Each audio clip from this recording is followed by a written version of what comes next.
Sorry for this. I will just start over once more. Perhaps I will just go to our topics, which I just talked about. Sorry for not sharing it. Now it's of course much easier for you to follow what I am saying. And therefore, I just introduced myself, but I guess the focus is also on our topics today. And these are, as I said, the motivation, why we are having this talk. Actually, when we talk about combined usability studies, what is a combined usability study? And finally, also, after we have defined what combined usability studies are, what are the possibilities, but also what are the restraints of combined usability studies, such that you are aware of when you can use the combined usability studies and when not. Coming to our motivation, currently, and yeah, actually since the last 4 years, we are receiving quite a lot of requests, which are, amongst others, clients who are coming to us saying, hey, the class of our medical device has changed now due to MDR. And now we have multiple devices. How can I handle this when now I have to do a summative evaluation? What do I have to do? Other clients are approaching us saying, so far I had all my products very well on the market, but now with the change from MDD, Medical Device Directive, to MDR, Medical Device Regulation, I now have to do all the usability engineering, which was not necessary apparently so far.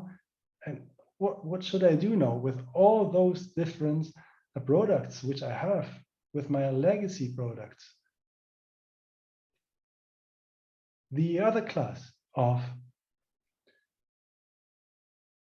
clients which are approaching us are clients who are saying, yeah, actually, we are currently developing a new product that will be used together with an existing one. So actually, there's the possibility to combine both, and the existing one, I now have to move from MDD to MDR. It feels like it's super cost ineffective to do 2 different studies for both products. Is there any solution? And finally, there are clients who are aware of a so-called approach of user interface of unknown provenance. That is a kind of shortcut for medical devices which have been CE marked before 2015. This is important, before 2015. And then there is a possibility that this new product can be transferred to MDR on the basis of PMS data. However, some clients do not have sufficient PMS data to justify the usability of their product. So what should they do right now? Again, multiple products and now multiple summative evaluations. All those clients approaching us, all those intentions coming to us are driven by actually fear of investing a lot of time, investing a lot of money into multiple summative usability studies. Though so far this budget was probably not planned. So how to handle this? For some companies, this might even mean this might even mean a risk for their existence, running multiple summative usability studies, which can easily go for multiple products above 100K in euros. So there seems to be a gut feeling that there must be a different, a leaner, a better, a more cost-efficient solution. And our answer is yes, there is. And this is what we are talking about, as we are providing the solution we call combined usability studies. And here we have now our buzzword, combined usability study. So actually, what is this? And before I come to any definition right here, I would like just to provide you with a disclaimer that combined usability study is not any term which you will find in a standard such like the IEC 62366-1, the usability standard for medical devices. It is rather an approach promoted by us to enable a pragmatic usability engineering. And the pragmatic usability engineering, however, is very well in line with the standard, the IEC 62366-1, as it is also promoted over there to adapt the effort of usability engineering for your medical devices according to your requirements and your environment and the characteristics of the different medical devices you want to get CE marked. Probably you have perhaps even conducted a combined usability study yourself. So I'm really looking forward to hear your discussions and your comments at the end of this webinar, when you get into a hopefully fruitful discussion. And here, before I let you with a question about the combined usability studies without having defined it, I just want to give you the definition, how we understand and what we mean with if we promote the concept of combined usability studies. To us, the combined usability study is one single usability study in which multiple products are tested together to validate that the use of the product is free from unacceptable risks. So let's have a look on the sentence. It is, first, we do have multiple products within one single usability study. Usually with a usability study, we mean the final summative test in which we prove for one single product that the use of this product is, or medical device is free of unacceptable risk. This is what we do this by inviting participants and running predefined tasks together with the participants in a very specific manner, on which we cannot go into detail today, at least not into this talk right here. And now we add to this standard usability study that we have one single session, but we have multiple products, let's say 3 different products involved in one single usability study. Sounds quite lean, doesn't it? So here we can save resources and time, and this is now what we are going to have a look at now together. So when I say that we are having multiple products tested at the same time, so really at the very same time in parallel. So, well, actually not really in parallel. Let me just walk through the concept and how such a usability and especially such a combined usability study would look like on a high-level walkthrough. So first, in the usability study, of course, we do have some welcome and warm-up. So we invite one single participant at a time, usually following recommendations from the technical report IEC 62366-2. So this is the technical report accompanying the usability standard 62366-1. Here we do have some recommendations that we would usually invite 15 participants for a summative evaluation. So let's say we have invited 15 participants for a summative evaluation, and each participant at a time. Now we welcome first the participant and have some warm-up. It's important that the participant feel welcomed and is comfortable in this situation, as we are doing a test. We are doing a test on the medical product, not on the participant. However, it's still a test situation, and perhaps you have yourself been in such a test situation.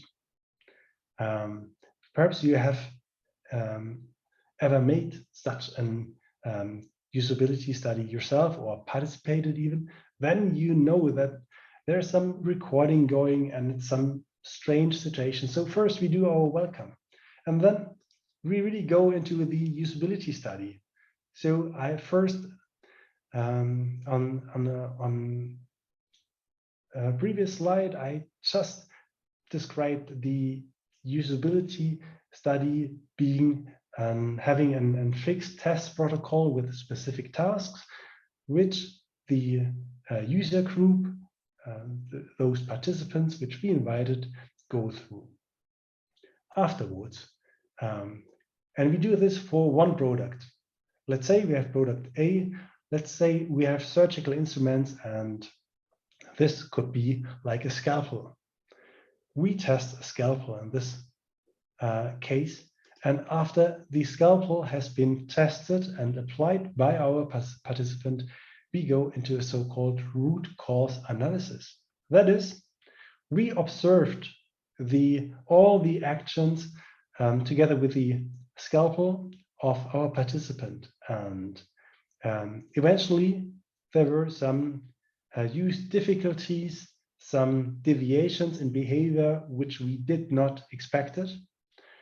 And then we can go into the so-called root cause analysis. That is going into in post-hoc interview together with the participant to understand why such an error happened. And after we have done this for our product A, that is for our scalpel, we would do now this for a surgical scissor, for example, as well. So we have our product B, and again, we do the same thing for our product right here with the root cause analysis. And finally, we end up with, as we had our welcome and warm up, we will have our end. So we have a relatively relaxing and a nice end of our session. And that is our usability study. That is the idea behind this run, is that we first have a conduction of separate studies, study A and study B, one after another, however, with the same participant and actually in only one run. That is, we only have to invite one participant, but we can cover, at least in this case, 2 different products. So what is actually the advantage of this? The advantage is that we save a lot of time and money.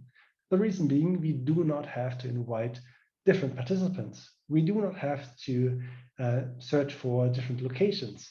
And it's so much leaner in both ends, time and money, to have one person coming over for a test one time instead of coming over for 2 different times. There, the effort is way higher. However, this is not always possible, unfortunately. The reason being, it is only possible when both, or if you have multiple, all of your products have the same user group. As you see, we run this test with one single participant, and this means for your medical device should be intended for, or your medical devices should be intended for the same user group. In our case, perhaps a surgeon. Both should be the same kind of surgeon right here, which we could invite and then test both. But actually, is this the only way how we can do the combined summative studies? No, it's not actually. As here's just another approach. We would just have again and welcome. We would have now our usability products or medical products combined in one single usability study. So that is product A and product B. We will put this together in one single study. And first then do a combined root cause analysis. The content and the structure is still the same as before. Of course, we will end as well, but here the thought is that we can have one single study to test both products or all of our products in parallel. This would be, for our example again, to have product A, which is the scalpel and the surgical scissor, product B to have applied in one single studies, such that there are tasks which require the application of both. The advantage again actually is the same. It saves time and money. However, it saves perhaps even more time and money than, because this procedure is even leaner as the one before. Unfortunately, the disadvantages of both of this approach is that the requirements are even higher. Next to having the same user group right here, which is a prerequisite for this one as well, your products need to be compatible. That is, they must not conflict when being used together in one study. Just imagine you are using product A, which in our case, for example, now is some tubing for a ventilator. That is, you have this mouthpiece and all the further tubing which goes to your ventilator. Now imagine you would do some errors, or rather your participant would do some errors when installing your ventilator together with the tubing. When then product B, the ventilator itself in your study would need to start. There might be an error and the ventilator would not start properly because of the wrong connection between tubing and your ventilator. And this might influence the performance and the result of the summative evaluation of your ventilator. And that is what we call, there are follow-up errors. This is what we mean right here. And this is a risk you might undergo right here if you combine both products in a single study. That is, though might be perhaps not a problem with a product B, an error stemming from product A would also influence your result on product B. In our case, the ventilator. Having this said, still there are so many advantages, and from my perspective, more advantages than disadvantages over this approach. And the good news is actually, these are not the only possibilities how combined usability study could look like. Rather, there are nearly endless possibilities to plan and conduct such combined usability studies. It's quite hard to say there's a right way and there's this way for your specific combination of products, as it heavily depends on the product itself and the requirements. One of those which I heard already, which is actually always the case, is having the same user group. Now, after we have now got a little bit grasp on how does such a usability study itself looks like, how does it work, and how especially could combined usability study look like, I would now like to go together with you to the possibilities and restraints in detail.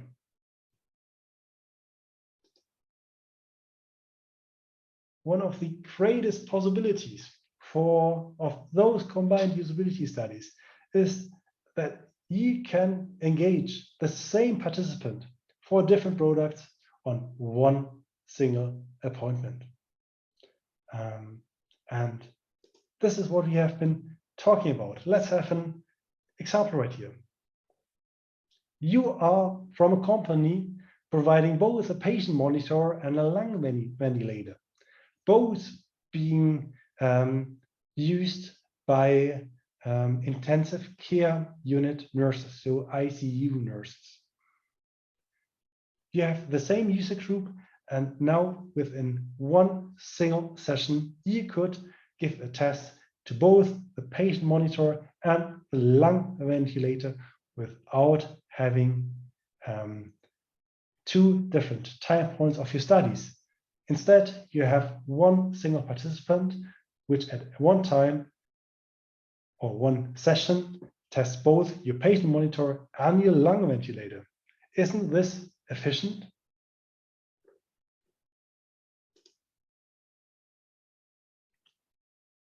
Moreover, the next possibility is to benefit from partially overlapping user groups. And actually, what is behind this, there are two different variants which I would like to show you what great benefit is behind this short sentence right here. So let's assume you, as a manufacturer, provide an autoclave for cleaning your surgical devices or instruments right here on the left-hand side, or you provide also the instruments, the surgical instruments themselves. While the autoclave is being likely to be used by the reprocessing technician, the medical or surgical instruments are being used by a surgeon, a sterile surgical nurse, and the reprocessing technician. And here is your possibility by partially overlapping user groups, that while running the test of your surgical instruments, when it comes for the reprocessing technicians, you can also combine this test for the reprocessing technician and only the reprocessing technician with the test of the autoclave, which you want to test as well. And why is this only the reprocessing technician? As this is the overlap of user groups between those two different products. For the surgeon or nurse, this would unfortunately not be possible. The second variant is perhaps an even greater variant, as again, you are a manufacturer of surgical devices. The one device is directed for visceral surgeons, and the other surgical instruments are actually directed to urological surgeons. And this is what you might have written in your intended user group. By now still keeping the surgeon, but relaxing your requirements for applying in the intended user group for surgeons, suddenly you have the same user group for both. So this is something which you can personally decide on by this overlap. So you have had two specific definitions, the visceral surgeon, the urological surgeon, and by abstracting both those groups, you can end up as one mutual intended user group, the surgeon. And by doing so, you are now able to run all those instruments within one combined usability study. And the last possibility right here is to test the product and accessories or combinable products together.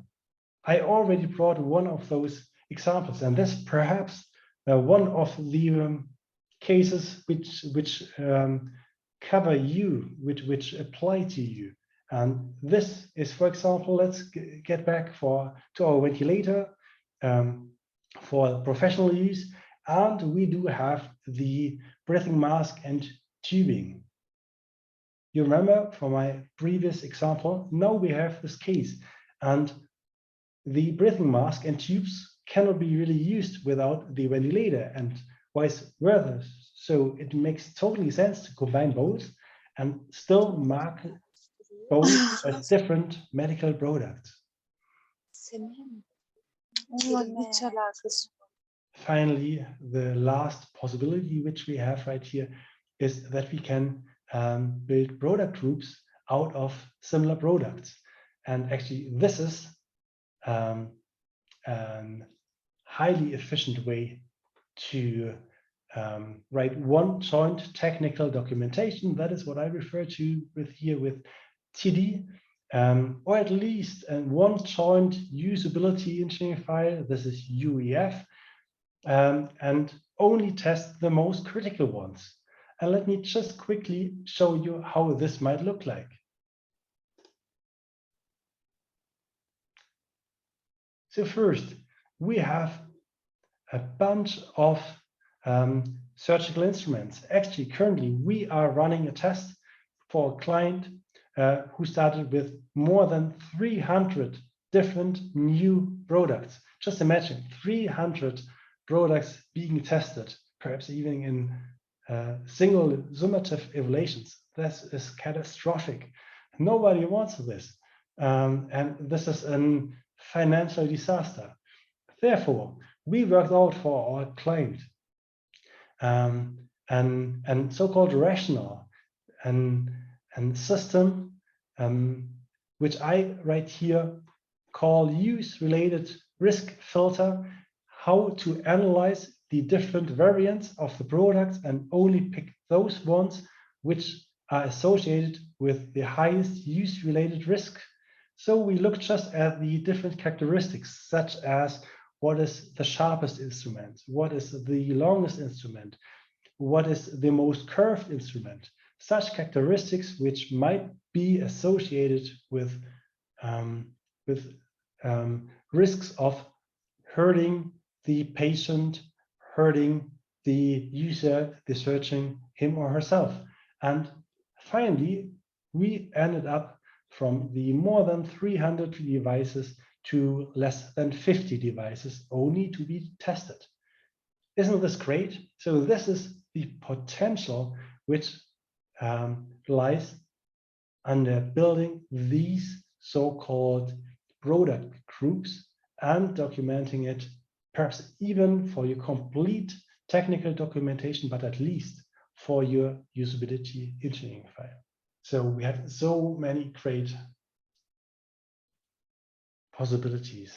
Unfortunately, there are indeed some restraints. So we cannot use this great method and this great approach of combined summative usability studies for all the different products. Rather, we have multiple restraints, and the first being that we need, as you saw, at least partially overlapping user groups. So what we cannot do is having instruments for a dental surgeon and instruments for a visceral surgeon if we stick to this class of definition. If you say, yes, so this is intended on the left-hand side for the dental surgeon, and on the right-hand side, this is intended for the visceral surgeon. Here we do not have any overlap, such that we cannot combine both, as long as we are not willing to just define a class of surgeon. Moreover, as we are running in a combined summative usability study, that is in one study setting, we need the use environment of our products which we want to combine in one study to be comparable. Otherwise, we won't make it happen that we can test at one single time at one place, both together. An example right here is, here we have different ventilation systems. A ventilation system which is for professional use in the hospital at the intensive care unit. This is very different from the self-applied home use scenario where the patient ventilates and connects to the ventilator himself.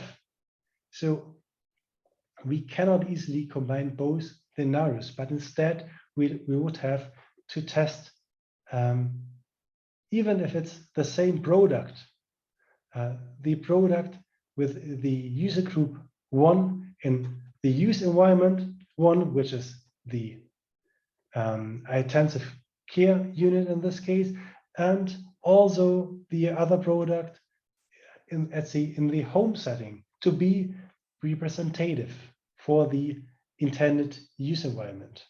This is important, otherwise we do not qualify with our summative evaluation for the criteria put upon such a summative evaluation. With this combination, we would kind of destroy our good and well-designed summative evaluation. The last restraint, or third restraint rather, is that we can only combine products within one study if the test of one product does not interfere with the test of the another product. And this means what I referred initially to, that if you think that it's very likely that doing one use error with product 1 will definitely actually affect the performance of the usage of your product 2, such as the ventilator and the tubing. If this was the case, my experience is this case it is not. This is very well possible, but let's assume this was the case. Then you should rather think about if you really want to combine both, as you might end up by having an use error in product 1, which is actually completely independent from product 2. Both would interfere and you would have problems for both, finally, problems and use errors, which you have to handle and which you have to justify finally for both your products which you have combined. Having this said, we had just a short overview of what combined usability studies are. And we have just seen what great possibilities there are, which are unfortunately under some restraints, but still there's so much to take out. And this could be easily and quickly summarized. And this approach of combined usability studies is actually quite cool. It's not only cool, it's lean, it's costs, yeah, it saves costs and it saves quite a lot of time. And I guess these are parameters you are highly interested in. We are highly interested in to optimize this for you. And the backdraw of this is it's actually not too easy to identify how does combined usability study look like and is designed such that it is bulletproof and can hold the criteria put on usability studies for summative evaluations for your medical product. And therefore, we highly recommend you to let those studies being planned by an expert. And with this, I'm coming to the end of my talk today. If you are interested in combined summative usability studies, or if you have any questions regarding regular usability studies, summative usability studies, feel free and let's get in touch. Yeah, I'm looking forward to getting in touch with you, and now I'm especially looking forward to your questions. I already see there are some questions in the chat, and perhaps there are also some further questions. So this is the end of my talk. I hope you took with you that combined usability studies have quite a lot of potential to make things so much easier, efficient, and pragmatic for you. And this is what I hope to communicate to you. So now I'm looking forward to discussion and to your questions. Thank you very much